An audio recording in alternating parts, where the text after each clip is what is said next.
Hi, my name's Gordon Bobbin. I'm the HSIE coordinator at DLS College at Revesby, and I'm just going to share with you here an example of authentic learning that is taking place at our college.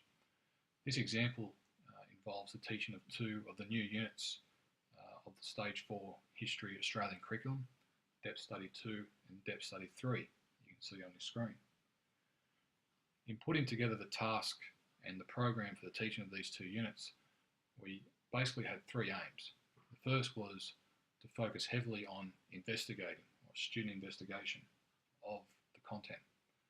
The second was the integration of CloudShare and Google Apps for Education.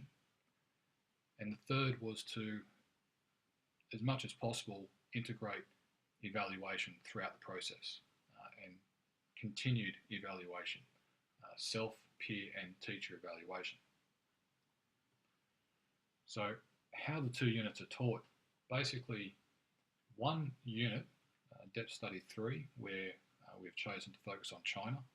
This unit is taught by the teachers as a model, basically, whilst Depth Study 2 is kind of an extended research task where the students choose their own society to investigate, either Egypt, Greece or Rome, and they are responsible for the learning that takes place about that society.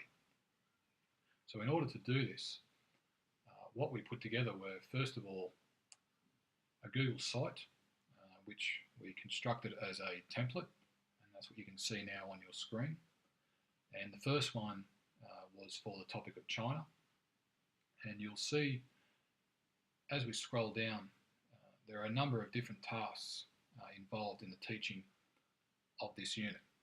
And basically, every student would have this website as a template, and they would complete each of these tasks with the teacher sort of doing it with them and sort of holding their hand through the process. So if you have a look at the first task, for example, that focuses around physical features. And in order to complete that first task, they need to provide at least 3 maps of the country, of China and the surrounding areas. And in the second part, they're creating a travel brochure for people travelling to the country today. And you can see there's a list of different elements that they need to include in that.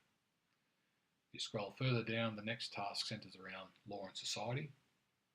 And in order to complete this task, they're doing things like creating a social hierarchy table and then creating a Google presentation where they explain how laws were observed and used in the society, and then finishing off with a diary entry. And those sort of tasks continue all the way through the different aspects of the society. So task 3 centres around beliefs and customs. Task 4 looks at contact and conflict, where they're doing things like creating a comic strip, a military catalogue of different weapons, also writing 500 words on the legacy. And then finally task 5, where they research a significant individual and create a museum brochure about that person. So for the topic of China, as I said, basically the teacher would do these tasks with them in class as a way of teaching the content and modelling this for the students. At the same time, over this 10-week process, the students would also have this Google site template, which is where they choose their topic of Egypt, Greece or Rome.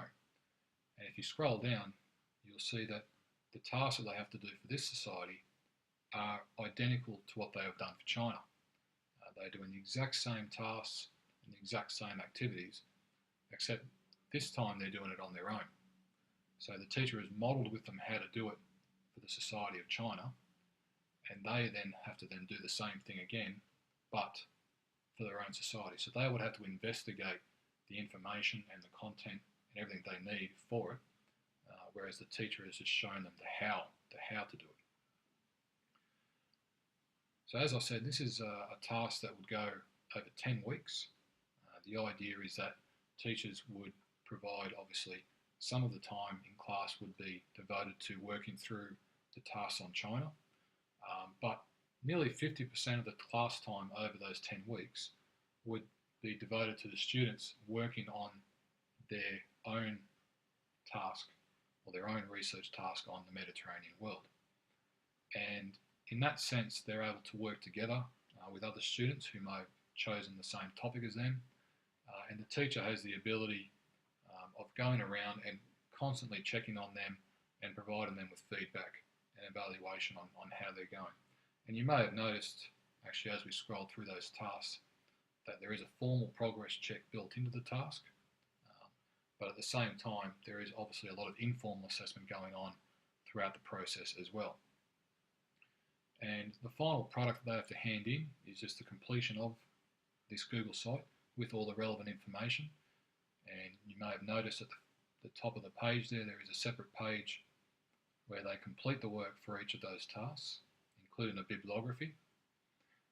And they submit this at the end, and this is actually part of their formal assessment mark that will go towards their report.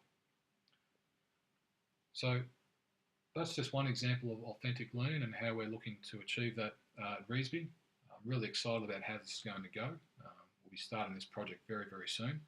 And I'm looking forward to putting together another video at the end of this process where I can hopefully explain a lot of the successes of this unit, as well as maybe some of the considerations going forward with what we may do in teaching this unit in the future. Anyway, I hope you enjoyed that, and thanks for listening.